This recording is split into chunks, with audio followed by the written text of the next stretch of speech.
অনেকটাই বড় financial burden আমাদের উপর এখন রয়েছে। মানে এরকম বড় একটা ক্রাইসিস যে এসে যাবে, দিনটাই তো শুরু হলো ভুল দিয়ে, আজকে দেখবেন বিভিন্ন দিকে অনেক রকম ভুল হবে। সমস্ত জায়গায় জিডি করা, কমপ্লেন করা কমপ্লিট, এরকম ভাবে যে দিনটা টার্ন নেবে সেটা বুঝতে পারি। ওরিয়েন্টেশন, হ্যাঁ হ্যাঁ। দীপের ফোন মেট্রো থেকে চুরি। হঠাৎ করে বিছানা গোছাতে গিয়ে দেখি ঠিক আমার মাথার কাছের জানলাটায় বিভ্রাট। টিফিন পুরো প্যাক করে বক্স রেডি, সৌর্য ব্যাগ এর মধ্যে বক্স ঢোকাতেই ভুলে গেছে। অ্যাকচুয়ালি আমি টিফিনটা করেই সঙ্গে সঙ্গে ব্যাগে ঢুকিয়ে দিই না, আর আজকে গরম খাবার ছিল, আমি তো ভাবলাম ঠান্ডা করে ব্যাগে ঢোকাবো। কত ডাকলাম, মিস্টার বিশ্বাস শুনতেই পেলেন না। টিফিন বক্সটা ঢুকিয়ে লুকিয়ে রেখে দিতে হবে। ওরা 9টায় বেরোবে দুজনে, ওরা বেরোলেই আমিও বেরিয়ে যাবো, টিফিন বক্সটা দিয়ে আসবো। ওদের 9:30 টিফিন, তার মধ্যে পৌঁছে যাবো। এটা এত তাড়া থাকে কি বলবো। এখন ডাল সেদ্ধ, আলু সেদ্ধ, ডিম সেদ্ধ আর ভাত বসিয়ে দিলাম, এরা দুজনে খেয়ে বেরোবে। দীপকেও আজকে টিফিন দিতে হবে, কারণ আজকে ওদের ওই ওরিয়েন্টেশন ডে। ওরিয়েন্টেশন কমপ্লিট হওয়ার পর ক্যান্টিনে বসে কিছু একটা খাবে, তারপর ফিরবে, নইলে খিদে পেয়েছে। মুভি দেখতে যাওয়ার সময় ব্যাগ থেকে এগুলো বার করেছি। আজকে দিনটাই তো শুরু হলো ভুল দিয়ে, আজকে দেখবেন বিভিন্ন দিকে অনেক রকম ভুল হবে। এখনই ঢুকিয়ে রাখি, মনে যখন পড়েছে। প্রথম দিনের ক্লাসের জন্য ওরিয়েন্টেশন, হ্যাঁ হ্যাঁ হ্যাঁ। আমার খালি কি জানি কেন কোঅর্ডিনেশন মনে পড়ছে। যাই হোক, আজকে সমস্ত ওদের প্রফেসরদের সঙ্গে, হেড অফ দ্য ডিপার্টমেন্টদের সঙ্গে সাক্ষাৎকার হবে। বাবার স্পিড নিয়ে নিয়েছে। Tata tata, bye bye, tata. যে সৌর্যের টিফিন নিয়ে বেরিয়ে পড়েছি, ডিরেক্ট যাব, সৌর্যের টিফিনটা দেবো, দিয়ে ওখানেই থেকে ওকে নিয়ে চলে আসবো। এই মিস্টার বিশ্বাসদের আর সৌম্যদের তাড়াহুড়ো লেগে যাচ্ছে। তার মধ্যে যদি আবার আমি টিফিন দিতে বলি, ও আবার বাইক নিয়ে যাবে আসবে, তারপর স্নান খাওয়া দাওয়া দেরি হয়ে যেত। ওই জন্য ওদের আর কিছু জানালাম না, জানালে বেকার চেঁচামেচি অশান্তি ছাড়া আর কিছুই হতো না। সনাতনী হিন্দু ধর্মে একটা প্রবাদ আছে জানেন তো, জিহ্বায় সরস্বতী, অর্থাৎ মানুষের জিহ্বায় সরস্বতীর বাস। কখন যে আপনার কোন বলা কথার ওপরে তিনি খুবই প্রসন্ন হয়ে তথাস্তু বলে দেবেন, সেটা আপনি বিশ্বাসও করতে পারবেন না, জানতেও পারবেন না। আজকে সকালবেলায় বলা এই কথাটা আমার জীবনে তথাস্তু হয়েই নেমে এসেছে। এটা সাংঘাতিক খারাপ জানেন বন্ধুরা। এই তো এলাম স্কুল থেকে এসে জামা কাপড় যেখানে যা ছিল আগের দিনের সব জিনিসপত্র রোদে দিলাম। ভেবেছিলাম আজকে দীপ ওখান থেকে কিছু ফটো ভিডিওস আমাদের সঙ্গে শেয়ার করবে, তাহলে আমি আপনাদের দেখাতে পারবো। এরমভাবে যে দিনটা টার্ন নেবে সেটা বুঝতে পারিনি। তবে এটা অবশ্যই বুঝতে পেরেছিলাম যে সকালের শুরুটা ভালো হলো না, কারণ সৌর্য টিফিন বক্সটা ফেলে গেল। তারপর আমি বারবার মনে করিয়ে ওদের সমস্ত কিছু করালাম। দিনের শুরুতেই 1.5 ঘন্টা স্কুলের বাইরে বসে বসে কেটে গেল, কোনো কাজ হলো না। এসে জাস্ট জিনিসপত্র রোদে দিয়ে একটু শুয়েছি, ভাত টাত বসিয়ে। যে উঠলে শুধু তো সৌর্য আর আমার খাওয়ার, সৌর্যের মতো ভাত বসিয়ে মিস্টার বিশ্বাস ফোন করেছেন। দীপের ফোন মেট্রো থেকে চুরি হয়ে গেছে। সেই ফোন যেটা আপনাদের সামনেই 1.5 মাস আগে আমরা আনবক্সিং করলাম, রিলায়েন্স ডিজিটাল দিয়ে থেকে নিলাম, মোটোরোলা, একদম নতুন ফোন। তার ইএমআই এখন আমরা পেমেন্ট করছি। ফোনটা চুরি হয়ে গেল। দেখুন, ও একাও যে ছিল সেটাও তো নয়, ওর বাবাও তো সঙ্গে ছিল। আমি অনেকবার বলেছি জানেন তো, প্যান্টের সামনের পকেটে ফোনটা নিতে। কথা শোনে না এখনকার বাচ্চারা। এই যে একবার হারালো, আর হারাবে না এটা আমি জানি, কিন্তু এই যে টাকাটা দিতে হচ্ছে এখন এই মুহূর্তে, কত বড় বড় খরচ আমাদের সামনে। ব্যাগের মধ্যে ফোন রেখে সেটা পিঠে চেন খুলে নিয়ে নিয়েছে। আজকে ওর মুখ চোখ দেখার মতো হবে। জীবনে না সব কিছু, আমি এগুলো খারাপভাবে নিই না, বাট এটাও একটা শিক্ষা। আমি ছোটোবেলায় একটা শিক্ষা এরমভাবে পেয়েছিলাম। আমাদের সময় ফোন তো কেউ দিত না হাতে। আমার একটা ছাতা ছিল খুব প্রিয়, নীলের ওপর হলুদের কলকা করা। সেই ছাতাটা শিয়ালদা স্টেশনে ব্যাগের মধ্যে পুরো ছাতাটা ছিল, আর শুধু হ্যান্ডেলের পোর্শনটা বাইরে বেরিয়েছিল। শিয়ালদা স্টেশনে ওটাকে তুলে নিয়েছিল। এগুলো হবে, তবে ছাতার সাথে কখনোই ফোনের তুলনা করা উচিত না। একদম নতুন ফোন বন্ধুরা, একদম নতুন, কড়কড় করছে একেবারে। কতগুলো টাকা, জাস্ট মনে হচ্ছে ধরে জলে ফেলে দিলাম। ওই ফোনটা আমার প্রথম থেকেই ওই টাইমিংয়ে দেওয়াটা নিয়ে খুব আপত্তি ছিল। ছি ছি ছি ছি ছি, কী হয়ে গেল ভাব। মানে বক্স নতুন, মানে ও তো ইউজই করেনি। তারপরে তো নিট এসে গেল, পড়াশুনো ছিল, পরীক্ষা শেষ হলো, সব সময় ব্যাগের ভিতর ফোন। আমি অনেক বারণ করেছি জানেন তো। আর এখন ওকে কিছু বলাও যাবে না। ও ছিল, ওর বাবা ছিল, ওরা পুলিশ কমপ্লেন করছে ইএমআই নাম্বার টাম্বার দিয়ে। এত খারাপ লাগছে কি বলবো, লোকটাকে আর কত বলবো বলুন তো। আর অফিস যাননি, এদিকে বৃষ্টি এসে গেল। এই সময় বৃষ্টিটা তবু নেওয়া যায়, তবে ওই স্কুল ছুটির সময় বা স্কুলে যাওয়ার সময় বৃষ্টি, নেওয়া যায় না। বললাম ভাত খাবে, ভাত বসাবো, আমার আর সবজি রান্না করেছি, বললো দূর রাখো তোমার ভাত। ফোন হারিয়েছে বলে আমার যতটা কষ্ট সেটা তো আমার নিজস্ব, বাদই দিন, সেটা তেমন কিছু গুরুতর নয়, কিন্তু আমার যেটা কষ্ট হচ্ছে সেটা হচ্ছে মিস্টার বিশ্বাসের মুখ চোখের ওপরে এমন একটা এফেক্ট পড়েছে না, সেটা আমি আপনাদের বলেও বোঝাতে পারবো না। হাজার হোক ওনার তত্ত্বাবধানেই তো এই সংসারটা চলে, উনি এই বাড়ির গৃহকর্তা। আমাদের প্রত্যেকের জীবনের একটা সুর, একটা তাল, একটা লয় থাকে, যেটা একটা ফিনান্সিয়াল গণ্ডির মধ্যেই আবদ্ধ থাকে, এবং সেটা মেনটেন করার পুরো দায়িত্বটাই তো মিস্টার বিশ্বাসের কাঁধে। সেই সুর, তাল, লয় সব নষ্ট হতে বসেছে। Back to Jinia blogs, Jinia ব্লগসের নতুন একটা ব্লগে সকলকে অনেক অনেক ওয়েলকাম। এখন বাজে 6:50, আর এখন থেকেই নতুন একটা ব্লগ শুরু করছি। সৌর্যর আজকে যেতে না অনেক দেরি হয়ে গেছে, অ্যাকচুয়ালি ঘুম থেকে উঠে আজকে পটি গেল, আর এইসব করতে গিয়ে একটু দেরি হয়ে গেছে। তারপরে এটাকে বের করি, কালকে ওই মানে যন্ত্রণায় মানে কিছু আর বলার নেই আমাদের। কিভাবে যে ফোনটা চুরি হলো আমরা আজও মানে এখনও অবধি আমি, সৌম্য, কেউ বুঝতেই পারছি না। মানে পিক পকেট, বুঝেছেন তো, পিক পকেট হচ্ছে, আর এমন একটা জায়গায় হয়েছে যেখানে হওয়ার কোনো সম্ভাবনাই নেই। যাই হোক, কী করে যে সব ঘটে গেল আমি তো নিজেই বুঝতে পারছি না। হ্যাঁ, সৌম্য তারপরে তো ভীষণই আপসেট ছিল, কিন্তু লিগ্যাল কাজকর্মগুলোও তো করতে হবে, সেইগুলো করা হয়েছে। সমস্ত জায়গায় জিডি করা, কমপ্লেন করা কমপ্লিট। মেট্রো অথরিটি তো জিডি নেয় না, বাট শিয়ালদা প্লাস যেসব জায়গায় করার কথা, সিম ব্লক করা, ডুপ্লিকেট সিম ইস্যু করা, এই সমস্ত কাজই হয়ে গেছে। উপরন্তু কালকে দীপ নতুন একটা স্যামসাংয়ের সেল নিয়েও নিয়েছে, মানে ফোন পেয়েও গেছে। মিস্টার বিশ্বাস বলছেন আমার ভীষণই অসুবিধা হবে, কিন্তু ওর তো এটা ছাড়া চলবে না, ওকে তো এটা দিতেই হবে। একটা নতুন ক্লাসে জয়েন করতে যাচ্ছে, সোমবার থেকে ওদের কলেজ, তো সেই সময় যদি ওর ফোনটা না থাকে, এমনিতেই বায়োটেক হচ্ছে মানে ফোন, ল্যাপটপ এগুলো লাগবেই লাগবে, এগুলো ছাড়া বায়োটেকে এক পাও এগোনো যাবে না। এখন যতদিন না অন্য কোনো সলিউশন সামনে আসে ততদিন তো কাজটা চালাতে হবে। তো আমাদের একটা অলরেডি একটা ল্যাপটপ ছিল যেটা সার্ভিসিংয়ে দেওয়া হয়েছে, ওটাই আপাতত দীপ ইউজ করবে, ঠিক আছে। ওইটাতে যদি 4 বছর কাজ চলে যায় আমরা বেঁচে গেলাম, কিন্তু ফোনটা ছাড়া তো চলবে না। একটা ফোন ছাড়া একটা অচেনা জায়গায় ওকে কী করে ছাড়া যাবে। তো কালকে ওই জন্যে রাত্রে আবার 20,000 খরচ করে, পুরোটা ডাউন পেমেন্ট করতে হয়নি, বাট আমরা একটা ফোন নিয়েছি। দীপ আজকে থেকে ওটা SMS সার্ভিস চালু হলে আমরা আরও কিছু সাইবার সেলে আমরা অ্যাপ্লিকেশন করতে পারবো যে ফোনটা কালকে কোন লোকেশন থেকে চুরি হয়েছে, কী তার ডিটেলস সব কিছু। মানে আমরা কেউ ভাবতে পারছি না, ও মেট্রোতে কার্ড পাঞ্চ করার বদলে ও তো মোবাইলে আসে, ওটা মোবাইলটা দেখিয়ে ঢুকেছে ভেতরে। ওখানে একটু ভিড় যেরকম অ্যাজ ইউজুয়াল থাকে ওই রকম, সেরকম কোনো অসুবিধা ছিল না। ঢোকার পরে ট্রেন এসে গেছে, হ্যাঁ ওখানে একটু ধাক্কাধাক্কি থাকেই, নর্মাল লোকজন ওই সময় থাকেই, হ্যাঁ ওই রকম হয়েছে। তা ট্রেনে উঠেই ওর বাবা জিজ্ঞেস করেছে কি রে দেখ হাত সব ঠিকঠাক আছে তো। ও সব সময় হাতে ফোন রাখে, কালকেই কিভাবে কি জানি ও পকেটে ফোনটা রেখেছে, আর নেই, এদিক ওদিক সেদিক, এখানে জিডি এখানে ওই করে করে মিস্টার বিশ্বাস কালকে 4টে সাড়ে 4টের মধ্যে বাড়ি চলে এসেছেন, এসে খাননি আর কিছুই।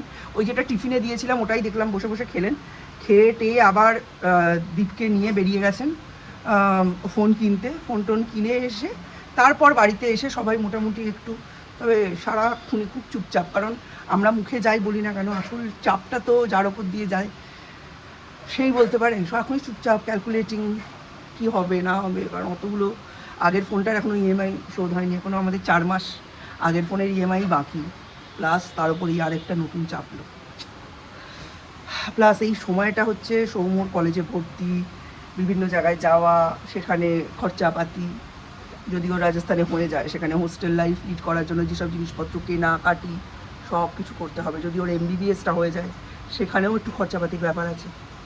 মানে আমরা টোটালি শ্যাটার্ড, কী যে হবে কিছুই বুঝতে পারছি না।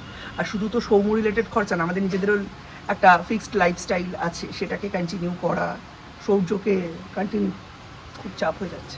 মিস্টার বিশ্বাস বলে বেরোলেন আজও আমি অফিস যাবো কিনা ঠিক নেই, আমার শরীর ঠিক নেই, এত মেন্টাল একটা স্ট্রেস যাচ্ছে লোকটার, কি বলবো। যেটা বলি সেটা তো আমি বলি, কিন্তু যে ভোগ করে তার ব্যাপারটা তো টোটালি আলাদা না। কিছুই হোক, এখন মনে হচ্ছে কেন গেলাম আমি সেদিন মুভিটা দেখতে, বেকার 200 টাকা নষ্ট হলো।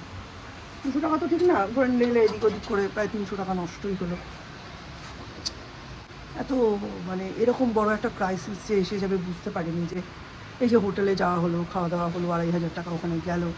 এখন মনে হচ্ছে এইসব ফালতু খরচগুলো না করলেই হতো। দীপ তো একেবারেই চুপচাপ হয়ে গেছে, দীপ কোনো কথাই বলছে না, ও বুঝতেই পারছে না। কিন্তু ও একবারও বাবাকে বলেনি যে বাবা আমার একটা ফোন নতুন দাও। মানে ও মিস্টার বিশ্বাস, ও খালি একা তো ছিল না, তার সঙ্গে মিস্টার বিশ্বাস ছিলেন, মিস্টার বিশ্বাসের বন্ধু মানে অপূর্বদা ছিলেন। হ্যাঁ, উনি অ্যাকচুয়ালি নিয়ে যাচ্ছিলেন সৌম্যকে আর মিস্টার বিশ্বাসকে, যে শর্টেস্ট ওনার অফিসের রুটটা ওইটাই, রুট কোনটা হয় একটু দেখিয়ে দিই। সবাই হতভম্ব, কেউ কিছু বুঝতে পারেনি, ও কিছু বলেও নি। তাও মিস্টার বিশ্বাস বললেন এটা আমার নিজের একটা ডিউটি, এটা তো ওর কিছু করার নেই। এই তো আমার ননদের মেয়ের কদিন আগে এটিএম কার্ড হারিয়ে গেছে, এর আগে কতবার ফোন হারিয়েছে, এই ইয়ারপ্যাডস যেগুলো ওগুলো হারিয়েছে, এরোপডস। মানে আর কিছু কি করলে কি হবে বুঝতে পারছি না। তবে আমরা যেখানে যেখানে যা যা করার সবই করেছি। আর সৌর্যের এক বন্ধুর বাবা রেলে আছেন, উনি ওনার তরফ থেকে যত দূর হেল্প করার করছেন। এই যে অযাচিতভাবে মানুষটা পাশে এসে দাঁড়ালো, তার জন্যও অনেক অনেক থ্যাঙ্কফুল আমরা। অনেকেই তো মানে স্ট্যাটাসে প্রোফাইলে সিসিটিভি হয়ে বসে থাকে, তারা কে এগিয়ে আসে মজা দেখার জন্যই বসে থাকে, কিন্তু ওই মানুষটাকে যে আমরা কিছু না বলা সত্ত্বেও মানুষটা আমাদের হেল্পের জন্য এগিয়ে এসেছে, এটাই অনেক আমাদের কাছে। এখন ছোট ছোট হেল্পও আমাদের কাছে অনেক বড় ব্যাপার। যখন সেতু বেঁধেছিল তখন একটা ছোট্ট কাঠবিড়ালিও কিন্তু তাকে হেল্প করেছিল, আর সেই কৃতজ্ঞতার স্বাক্ষর কাঠবিড়ালি আজও তার পিঠের ওপর বহন করে নিয়ে যায়, যে রামচন্দ্র হাত বুলিয়ে তাকে আদর করেছিল। ঠিক আছে, এখন আমাদের সেরকমই অবস্থা। এই ছোট্ট ছোট্ট হেল্পগুলো এখন আমাদের কাছে অনেক বড় ব্যাপার। জানি না ফোনটা পাওয়া যাবে কি না, পাওয়া যায় না যে একেবারে তা নয়, কিন্তু খুব রেয়ার। সিস্টেমটা এমন যে কেউ যদি ফোনটা অন করে তার মধ্যে নতুন সিম ইনপুট করে তবেই সেটা পাওয়া যাবে, আদারওয়াইজ নয়।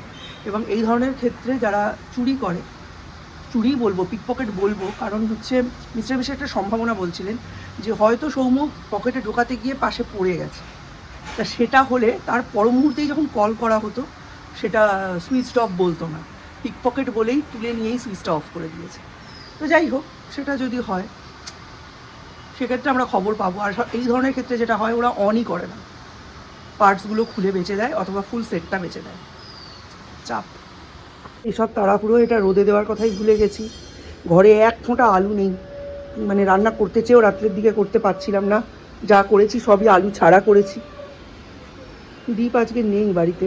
দীপের বন্ধুর মা, মানে ঋষি দীপের মা বর্ষা, ও দীপকে নিমন্ত্রণ করে নিয়ে গেছে। ওর মনটা খারাপ, সরি, মনটা খারাপ যেহেতু, সেহেতু ঋষিদীপ, সৌম্য মানে আমাদের দ্বীপ আর ওর কিছু আরও বন্ধুবান্ধব মিলে ওরা একটা স্লিপ ওভার ডিসাইড করে গেছে। ছেলেটা এত ভীত সন্ত্রস্ত হয়ে রয়েছে, বলছে আমি এতদিন ব্যারাকপুরে গেলাম বা কোনো দিন কিছু হলো না। আর যে ব্যারাকপুর আর কলকাতা তো এক নয়, ঠিক এইভাবেই ব্যান্ডেল স্টেশন থেকে আমার ননদের ক্যামেরা চুরি হয়ে গেছিলো।